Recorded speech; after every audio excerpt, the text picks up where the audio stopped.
Bharat Ratna doctor Bhimrao Ambedkar ಅವರಿಗೆ ಕೋಟಿ ಕೋಟಿ ನಮನ.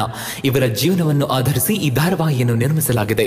ರಾಷ್ಟ್ರಕ್ಕೆ, ರಾಷ್ಟ್ರದ ಜನರಿಗೆ ಅಂಬೇಡ್ಕರರ ಕೊಡುಗೆ ಅಪಾರ. ಹಲವಾರು ಅಧಿಕೃತ ಪುಸ್ತಕಗಳನ್ನು ಆಧರಿಸಿ ಈ ಕಥೆಯನ್ನು ತಮ್ಮ ಮುಂದೆ ಇಡಲಾಗಿದೆ. ಈ ಧಾರಾವಾಹಿಯನ್ನು ವಾಹಿನಿಯು ನಿಷ್ಠೆಯಿಂದ ನಿರ್ಮಿಸಿದ್ದು, ಬಾಬಾ ಸಾಹೇಬರ ಜೀವನ ಮತ್ತು ಸವೆಸಿದ ಹಾದಿ ಪ್ರತಿಯೊಬ್ಬರಿಗೂ ಸ್ಫೂರ್ತಿ ನೀಡುತ್ತದೆ ಎಂಬುದನ್ನು ವಾಹಿನಿಯು ಬಲವಾಗಿ ನಂಬಿದೆ. ಈ ಮೂರು ಜಡ್ಜ್ಗಳು ಏನ್ ತೀರ್ಮಾನ ತಗೋತಾರೋ ಅದನ್ನ ನೀವೆಲ್ಲರೂ ಒಪ್ಪಲೇಬೇಕು.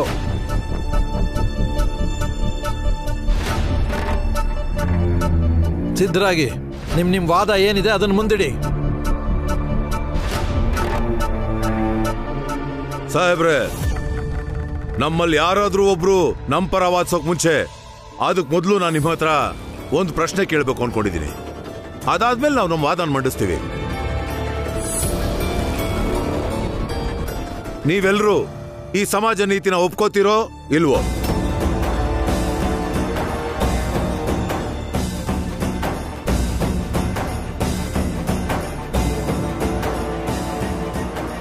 ಹೇಳಿ ಸಾಹೇಬ್ರೆ. ನೋಡಿ, ನಿಮ್ಮ ವಾದ ಮಂಡನೆ ಮಾಡಿ. ಇಲ್ಲ ಸಾಹೇಬ್ರೆ, ಮೊದಲು ನೀವು ನನ್ನ ಪ್ರಶ್ನೆಗೆ ಉತ್ತರ ಕೊಡಿ. ನೀವೆಲ್ಲರೂ ಈ ಸಮಾಜ ನೀತಿನ ಒಪ್ಕೋತಿರೋ ಅಥವಾ ಇಲ್ವೋ? ನಮ್ಗೆ ನಂಬಿಕೆ ಇದೆ. ಮನುಷ್ಯ ಸಾಮಾಜಿಕ ಜೀವಿ. ನಿಮ್ ವಾದ ಶುರು ಮಾಡಿ. ನಿಮ್ಗೆ ಈ ಸಮಾಜದ ಮೇಲೆ ನಂಬಿಕೆ ಇದ್ರೆ ಈ ಸಮಾಜದ ವ್ಯವಸ್ಥೆ ಮೇಲೂ ನಂಬಿಕೆ ಇರ್ಬೇಕಲ್ಲ. ನಾವೆಲ್ಲರೂ ಒಟ್ಟಾಗಿ ಸೇರ್ಕೊಂಡು ಅದೇ ಸಮಾಜದ ವ್ಯವಸ್ಥೆನ ಉಳಿಸ್ಬೇಕು ಅನ್ಕೊಂಡಿದೀವಿ ಅಷ್ಟೇ. ನಾನ್ ಬಯಸ್ತಿರೋದಿಷ್ಟೇನೆ, ನೀವೆಲ್ಲರೂ ನಿಮ್ ಸ್ಥಾನದಿಂದ ಎದ್ದು ನಿಂತು ನಮ್ ಜೊತೆ ಬಂದು ನಿಂತ್ಕೊಳ್ಳಿ. ಆಮೇಲೆ ನಾವೆಲ್ಲರೂ ಒಟ್ಟಿಗೆ ಸೇರ್ಕೊಂಡು ಈ ಸಮಾಜದ ಭವಿಷ್ಯದ ಬಗ್ಗೆ ಚರ್ಚೆ ಮಾಡೋಣ. ಯಾವುದು ಸರಿ, ಯಾವುದು ತಪ್ಪು ಅಂತ.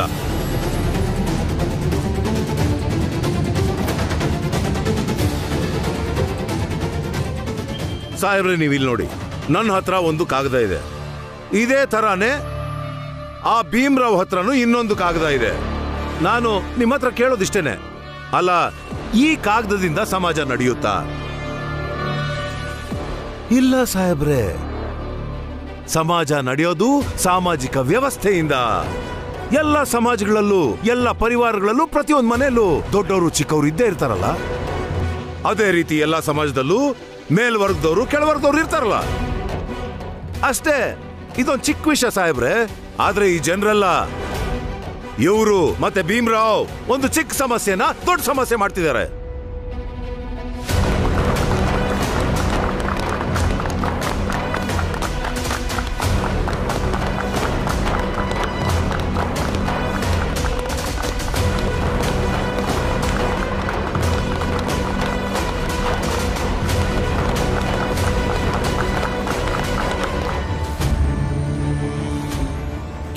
ಕೆಲವು ಜನ ಇದ್ದಾರೆ, ಇಡೀ ವ್ಯವಸ್ಥೆನ ಬದಲಾಯಿಸ್ತೀನಿ ಅಂತಿದ್ದಾರೆ. ಆದ್ರೂ ನೀವು ನೋಡ್ತಾನೆ ಇದ್ದೀರಾ ಹೇಗೆ ನಮ್ಮ ಜನ ಸಾಮಾಜಿಕ ವ್ಯವಸ್ಥೆ ಮೆಚ್ಚಿ ಚಪ್ಪಾಳೆ ಹೊಡಿತಿದ್ದಾರೆ ಅಂತ. ಆ ಮಂಚಯ್ಯ ಸಮಾಜ ಕೊಟ್ಟಿರೋ ಶಿಕ್ಷಣ ಖುಷಿಯಾಗಿ ಒಪ್ಕೋತಾ ಇದ್ದಾನೆ.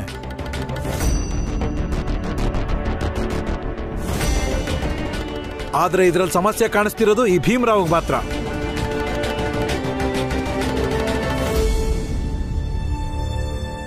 ಇರಲಿ, ಈಗ ನಿಮ್ಮ ವಾದ ಮಂಡನೆ ಆಗಲಿ.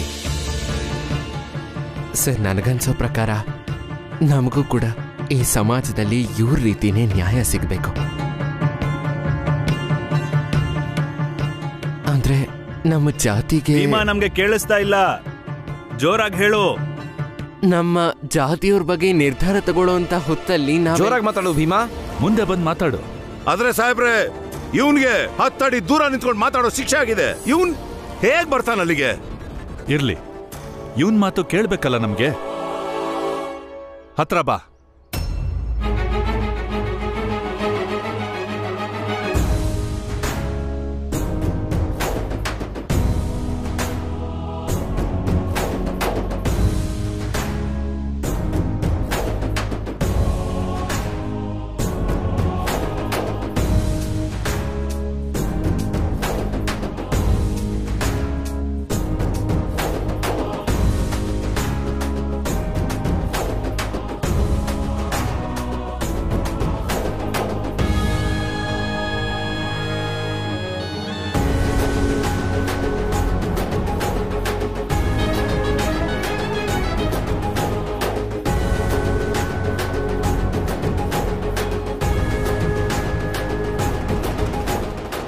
ಮಾತಾಡು. ಸರ್, ನಾನು ಈಗ ಮಾತಾಡ್ತಾ ಇರೋದು ನಿಮಗೆ ಕೇಳಿಸ್ತಿದ್ಯಾ? ಹಾ ಹಾ ಸ್ಪಷ್ಟವಾಗಿ ಕೇಳಿಸ್ತಿದೆ, ಮಾತಾಡು. ಆದ್ರೆ ಹೀಗೆ ನಮ್ಮನ್ನ ಸಮಾಜದಿಂದ ದೂರ ಇಟ್ರೆ ನಾವು ಹೇಳಕ್ ಹೊರಟಿರೋ ಯಾವುದೂ ಕೂಡ ನಿಮಗೆ ಕೇಳಿಸೋದಿಲ್ಲ ಸರ್.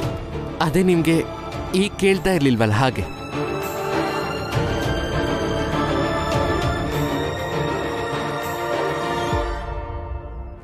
ಭೀಮಾ, ದೂರದಲ್ಲಿದ್ದಾಗ ನಿಧಾನವಾಗಿ ಮಾತಾಡಿ, ಹತ್ರ ಬಂದು ನಾಟಕ ಮಾಡ್ತಿದ್ಯಾ. ಇದೇ ನಿಮ್ಮಲ್ಲಿರೋ ಹುಡುಕು. ನಾವು ಸಾಸಿವೆ ಅಷ್ಟು ಮಾತಾಡಿದ್ರು ನೀವು ಬೆಟ್ಟ ಅಂತೀರ, ನಿಧಾನವಾಗಿ ಮಾತಾಡು ಅಂತೀರ. ಇದೆಲ್ಲ ಆದ್ಮೇಲೆ ನಾವು ಮಾತಾಡದೇ ಇದ್ರೇನೆ ಒಳ್ಳೇದು ಅಂತೀರ. ಮತ್ ಮುಂದೊಂದಿನ ನಮ್ಮನ್ನ ಸಮಾಜದ ಮೂಲೆಯಲ್ಲಿ ಕೂರಿಸಿ ನಮ್ಮ ಧ್ವನಿ ಯಾರಿಗೂ ಕೇಳಿಸ್ದೇ ಇರೋ ತರ ಮಾಡ್ತೀರ. ಭೀಮ್ರಾವ್, ಭಾಷಣ ಬೇಡ. ನಾನು ಭಾಷಣ ಮಾಡ್ತಿಲ್ಲ. ಇದೇ ಕಷ್ಟ ಸರ್ ಇವ್ರದು. ಮಾತಾಡು ಅಂತ ಬಂದು ಇಲ್ಲಿ ನಿಲ್ಲಿಸ್ತಾರೆ. ನಮ್ ಕಷ್ಟ ಹೇಳಿದ ಕೂಡಲೇ ಭಾಷಣ ಅಂತ ಹೇಳ್ತಾರೆ.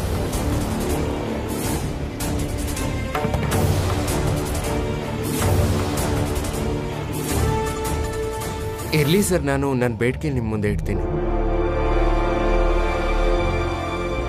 ಇವತ್ತಿನವರೆಗೂ ನನ್ನ ಜೀವನದಲ್ಲಿ ಈ ಮೇಲ್ವರ್ಗದವರು ನನ್ನ ಮನೆಗೆ 11 ಸಲ ಬೆಂಕಿ ಇಡೋದಕ್ಕೆ ನೋಡಿದ್ದಾರೆ. ಅದರಲ್ಲಿ 2 ಸಲ ಅರ್ಧ ಸುಟ್ಟು ಹಾಕಿದ್ದಾರೆ, ಮತ್ತು 1 ಸಲ ಸಂಪೂರ್ಣ ಬೂದಿ ಮಾಡಿದ್ದಾರೆ. ಆದ್ರೆ ಆಶ್ಚರ್ಯ ಏನು ಅಂದ್ರೆ, ಈ 11 ಸಲದಲ್ಲಿ 1 ಸಲ ಕೂಡ ಯಾವುದೇ ವ್ಯಕ್ತಿಗೂ ಶಿಕ್ಷೆ ಅನ್ನೋದಾಗಿಲ್ಲ.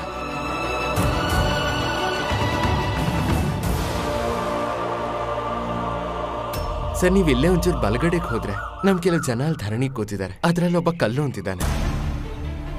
ರಾತ್ರಿ ಇವ್ರ ಮನೆಗೆ ನುಗ್ಗಿ ಕಳ್ತನ ಮಾಡಿದಾನೆ ಅಂತ ಇವರೆಲ್ಲ ಕಲ್ಲು ಮೇಲೆ ಆರೋಪ ಮಾಡಿದ್ರು. ಅದಕ್ಕೋಸ್ಕರ 3 ತಿಂಗಳು ಅವನನ್ನ ಸಮಾಜದಿಂದ ಬಹಿಷ್ಕಾರ ಮಾಡಿದ್ರು. ಆದ್ರೆ ರಾತ್ರಿ ಹೊತ್ತು ಕಲ್ಲುಗೆ ಕಣ್ಣೇ ಕಾಣಿಸಲ್ಲ. ಅದ್ ಹೇಗೆ ಕಳ್ತನ ಮಾಡೋದ್ನ ಗೊತ್ತಿಲ್ಲ.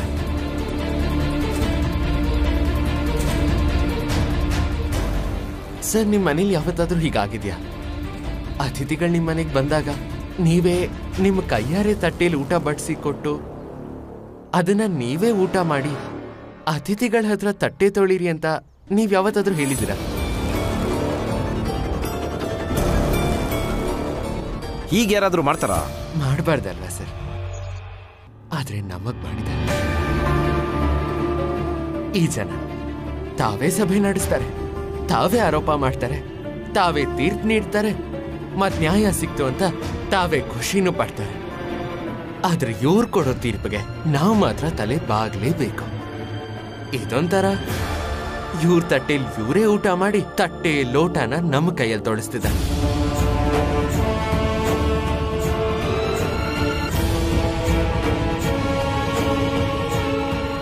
ಭೀಮ್ರಾವ್, ಆಧಾರ ಇಲ್ಲದೆ ಮಾತಾಡ್ಬೇಡ.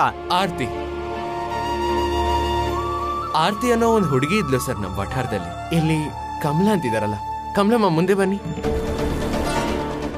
ಇವ್ರ ತಂಗಿನೇ ಆರ್ತಿ. ಈ ಆರ್ತಿ ಅನ್ನೋ ಹುಡುಗಿ ಒಬ್ಬ ಬ್ರಿಟಿಷ್ ಅಧಿಕಾರಿನ ಪ್ರೀತಿಸ್ತಾರೆ.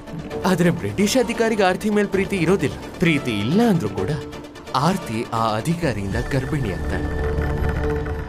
ಆಮೇಲೆ ಈ ಸಮಾಜದ ಮೇಲ್ವರ್ಗದವರು ಆರ್ತಿಗೆ ನಡತೆಗೆಟ್ಟೋಳು ಅನ್ನೋ ಪಟ್ಟ ಕಟ್ಬಿಟ್ರು. ಇವರೆಲ್ರ ಕಾಟ ತಡಿಯಕ್ಕಾಗದೆ ಆರ್ತಿಯವರು ನಮ್ಮನ್ನ ಮತ್ತೆ ನಮ್ಮ ವಠಾರ ಬಿಟ್ಟು ಹೋಗೋ ತರ ಆಯ್ತು.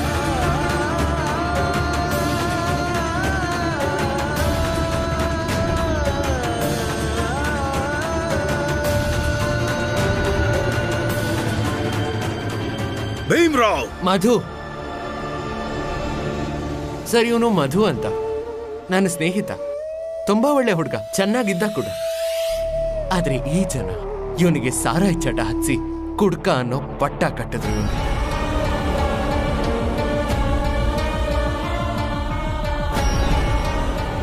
ಇವರು ನಮ್ಮ ಮಂಚೆ ಅಣ್ಣ. ಇವರು ಚೆನ್ನಾಗೇ ಇದ್ರು.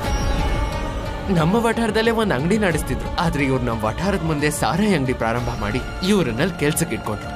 ಮತ್ ಇವ್ರಿಗೂ ಕೂಡ ಮಧು ತರಾನೇ ಕುಡಿತ ಚಟ ಹಚ್ಚಿ ಸಂಪೂರ್ಣವಾಗಿ ಕುಡ್ಕ ಮಾಡ್ಬಿಟ್ರು.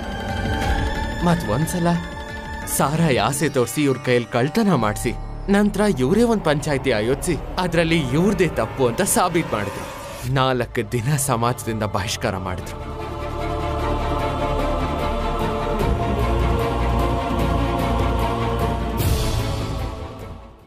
ಮನುಷ್ಯತ್ವದಿಂದ ನಾನು ಅವ್ರಿಗೆ ಊಟ ಮಾಡ್ಸಕ್ ಹೋದಾಗ ನನಗೂ ಕೂಡ ಬಹಿಷ್ಕಾರ ಹಾಕಿದ್ರು ಈ ಜನ. ನಾನು ಕಾಲೇಜಲ್ಲಿ ಓದ್ತಿರೋ ಹುಡುಗ, ಇನ್ನೇನು ಪರೀಕ್ಷೆ ಬರ್ತಿದೆ ಸರ್. 2 ದಿನದಿಂದ ನಾನು ಹೊರಗಿದ್ದೀನಿ. ಇಲ್ಲಿವರೆಗೂ ಪುಸ್ತಕದ ಒಂದು ಪುಟ ಕೂಡ ಮುಗಿಸಿಲ್ಲ. ನಾನೇನ್ ಮಾಡ್ಬೇಕು ಅಂತ ನೀವೇ ಹೇಳಿ ಸರ್.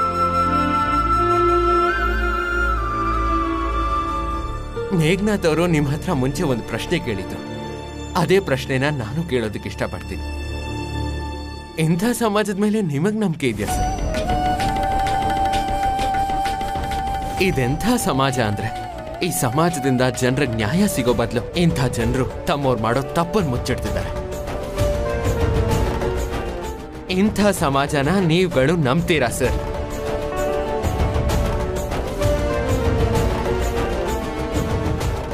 ಇವತ್ ನೀವು ನ್ಯಾಯ ಕೊಡೋದಕ್ಕೋಸ್ಕರ ಕುರ್ಚಿಲ್ ಕೂತಿದ್ದೀರಾ. ಆದ್ರಿಂದ ನೀವು ಪಕ್ಷಪಾತ ಮಾಡದೆ ಸರಿಯಾದ ತೀರ್ಮಾನ ಕೊಡ್ತೀರಾ ಅಂತ ನಂಬಿದ್ದೀನಿ. ಅಂದ್ರೆ ಜನ ಈ ಸಮಾಜದ ವ್ಯವಸ್ಥೆನ ಮೀರಿ ಬದುಕಬೇಕು ಅಂತೀಯಾ? ಅಥವಾ ಇಂಥ ಸಣ್ಣ ಪುಟ್ಟ ತೊಂದರೆಗೆಲ್ಲ ಇಂಗ್ಲೆಂಡ್ ರಾಣಿ ಮುಂದೆ ನಿಂತ್ಕೊಳ್ಳೋಕ್ಕಾಗತ್ತಾ? ನಾನೇನ್ ಹಾಗೆ ಹೇಳ್ದೆ? ವ್ಯವಸ್ಥೆ ಸರಿ ಇಲ್ಲ ಅಂತ ಹೇಳ್ತಿಲ್ಲ.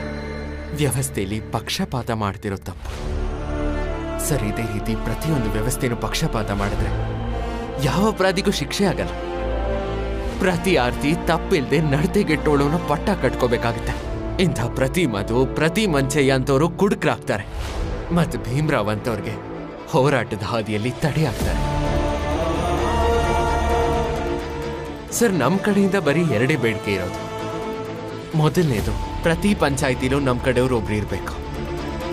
ಇಲ್ಲ ಅಂದ್ರೆ ಇವ್ರು ನಡ್ಸೋ ಪಂಚಾಯಿತಿಗೆ ಇವರೇ ಹೋಗಿ ಅನ್ಲಿ. ಆದ್ರೆ ನಾವು ಮಾತ್ರ ಇವ್ರು ಕೊಡೋ ತೀರ್ಪನ್ನ ಒಪ್ಕೊಳ್ಳೋದಿಲ್ಲ.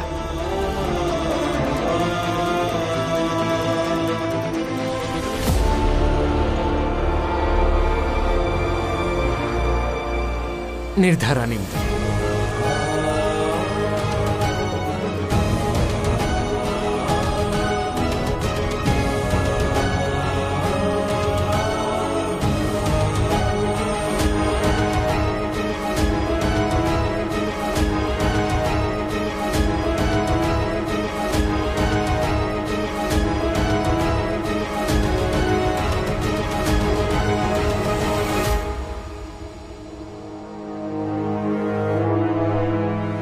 ಹೌದು ಸರ್, ನಾನಿಲ್ಲಿಂದ 10 ಅಡಿ ದೂರ ನಿಂತು ಮಾತಾಡೋದಿಲ್ಲ.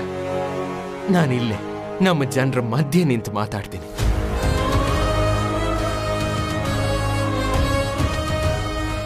ಬೇಕಿದ್ರೆ ನಾನು ಅವತ್ತೇ ಇವ್ರ ತೀರ್ಮಾನನ ತಿರಸ್ಕರಿಸ್ಬೋದು. ಆದ್ರೆ ಇವ್ರಿಗೆ ತೀರ್ಬೇಕು ಅಂತ ಖುದ್ದಾಗಿ ಇವರೇ ನಿರ್ಧಾರ ಮಾಡಿದ್ರು. ನನ್ನ ಧ್ವನಿನ ನಿಮಗ್ ತಲುಪಿಸೋದಕ್ಕೆ ಇದು ಒಳ್ಳೆ ಅವಕಾಶ ಇತ್ತು.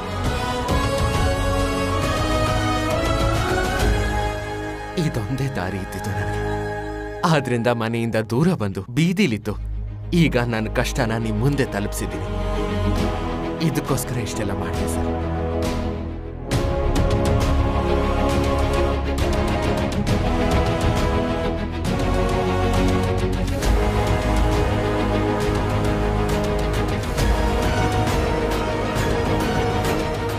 ಸರಿ, ಹಾಗಾದ್ರೆ ನಮಗೆ ಸ್ವಲ್ಪ ಸಮಯ ಕೊಡಿ.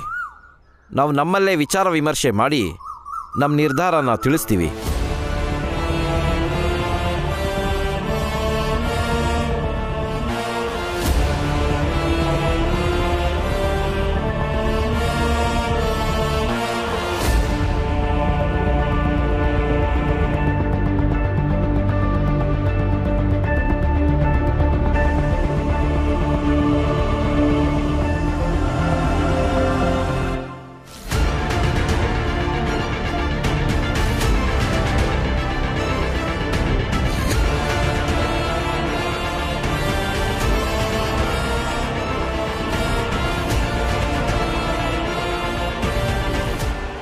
ಇಷ್ಟೊಂದು ಚರ್ಚೆ ಮಾಡಕ್ ಏನಿದೆ?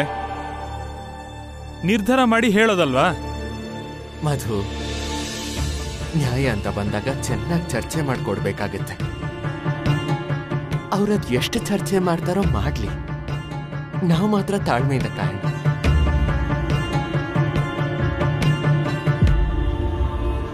ಬಹಳ ತಡ ಮಾಡ್ತಿದ್ದಾರೆ. ಇನ್ನೇನ್ ಸ್ವಲ್ಪ ಹೊತ್ತಿಗೆ ಸೂರ್ಯ ಹುಟ್ಟುತ್ತಾನೆ.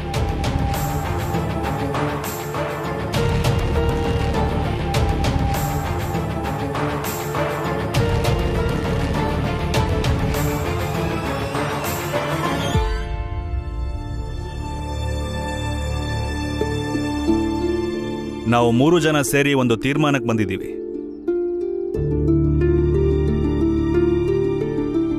ನೋಡಿ, ನನ್ನ ದೃಷ್ಟಿಲಿ ಈ ಸಾಮಾಜಿಕ ವ್ಯವಸ್ಥೆ ಜನಗಳ ಅನುಭವ, ಅವಶ್ಯಕತೆ ಮತ್ತೆ ನಂಬಿಕೆಗಳ ಮೇಲೆ ನಡ್ಕೊಂಡು ಬಂದಿದೆ. ಇದನ್ನ ಎದುರುಹಾಕೊಳ್ಳೋದು ತಪ್ಪಾಗುತ್ತೆ. ಈಗ ಹೇಗಿದೆಯೋ ಹಾಗೆ ಮುಂದುವರೆದ್ರೆ ಒಳ್ಳೇದು.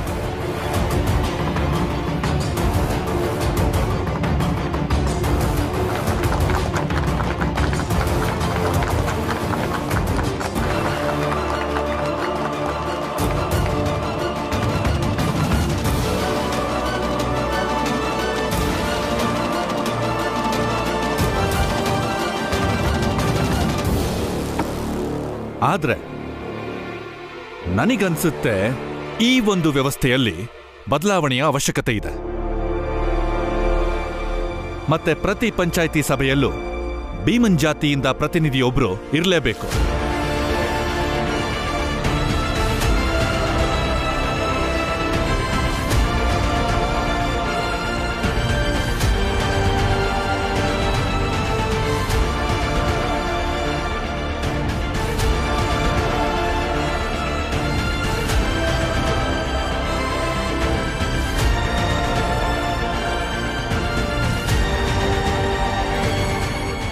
ಈಗೇನೇ ನಿರ್ಧಾರ ಆಗಿದ್ರೂ ಕೊನೆಗೆ ನನ್ನ ನಿರ್ಧಾರ ಅಂತಿಮ ಆಗತ್ತೆ.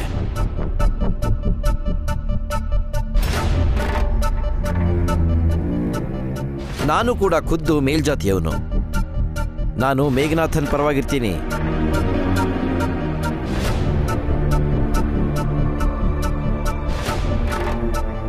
ಅದು ಕೇವಲ ಜಾತಿ ವಿಷಯದಲ್ಲಿ ಮಾತ್ರ, ನ್ಯಾಯದಲ್ಲ. ಆದ್ದರಿಂದ ನನ್ನ ನಿರ್ಧಾರ ಹೀಗಿದೆ: ಭೀಮನ ಜಾತಿಯ ಪ್ರತಿನಿಧಿಯೊಬ್ಬರು ಇರಲೇಬೇಕು.